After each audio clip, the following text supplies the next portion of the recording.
Hey everyone, it's Justine, and today we're going to be creating this intricate wreath shaker die today using the Creative Wreath Die Set from Altenew.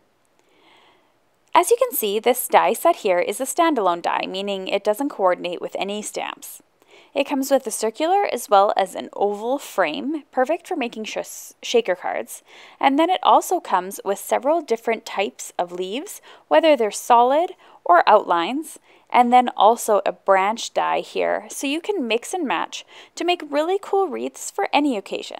So of course you could use these for Christmas, since that's what's most associated with a wreath. However, I created one that is more spring-like. So to get started with the first part of my shaker card, I'm going to need a frame. So I decided to go for the circle frame. I tend to like circular shapes more than ovals for whatever reason. However, of course, you could use the oval die for this and you would follow the exact same method. It's just completely up to you as to which shape you would prefer in the very end, and probably the size of your card front as well. So you're going to go ahead and take out the frame here. You can discard the middle of it or use it for another project. It's completely up to you. And I am going to be attaching now my acetate to my frame. So this is just a plain piece of plastic acetate. Mine is heat resistant, so you could actually heat emboss on top, and I'll link to that below in the video description. However, you can use any sort of piece of packaging or anything. I find the packaging to be a little bit shiny and reflective in comparison to acetate, or normal acetate or overhead sheets. However, I really think that you could use this with regardless, and you could use even the packaging that the stamp came in. So I'm gluing my frame directly on top of the acetate sheet here, and then I'm going to go ahead and I'm grabbing my scissors, and I'm just going to cut along the outside of the frame here to remove the rest of the remaining acetate. Now you can see I have this window here. I can't poke my finger through the hole anymore, which is exactly what we need. And now I'm going to go ahead and I'm going to cut some 3D foam tape. This is from 3M. I personally like this one because it's easy to cut without getting any gooey residue on my scissors. And I'm going to cut this into small pieces and arrange it around the frame of the circular die. Now in order to do this, we are going to have to kind of bend and shape it. However, you could also cut small little pieces and connect them together. As long as they're all touching and there's no holes going anywhere, you're going to have no issues. At this point in time, you can actually remove the backing of the 3D foam tape because we're going to stick it onto our cardstock very shortly.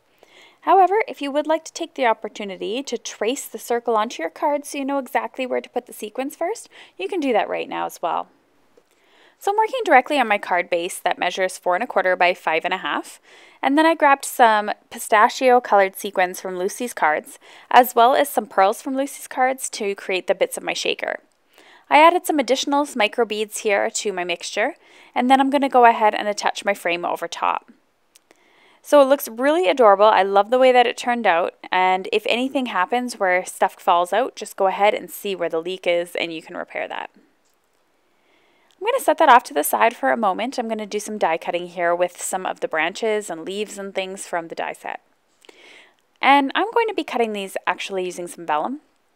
Vellum is an absolutely beautiful material if you want something a little bit different than just standard paper. So originally I thought about coloring all of these out in green cardstock, and I actually tried that, but I didn't like the boldness of the look, and I really wanted the sequins to give off a delicate look like the pistachio sequins.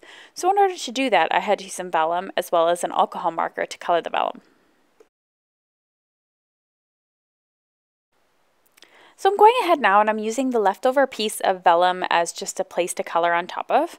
So I'm grabbing a G21 COPIC marker and I'm just going to go over it. This is very similar to the color of my pistachio sequins, and I'm going ahead and just coloring in all of my branches.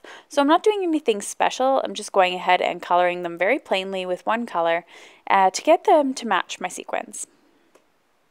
Once I was finished coloring a bunch of the different leaves and branches, I went ahead and added some glue to my frame.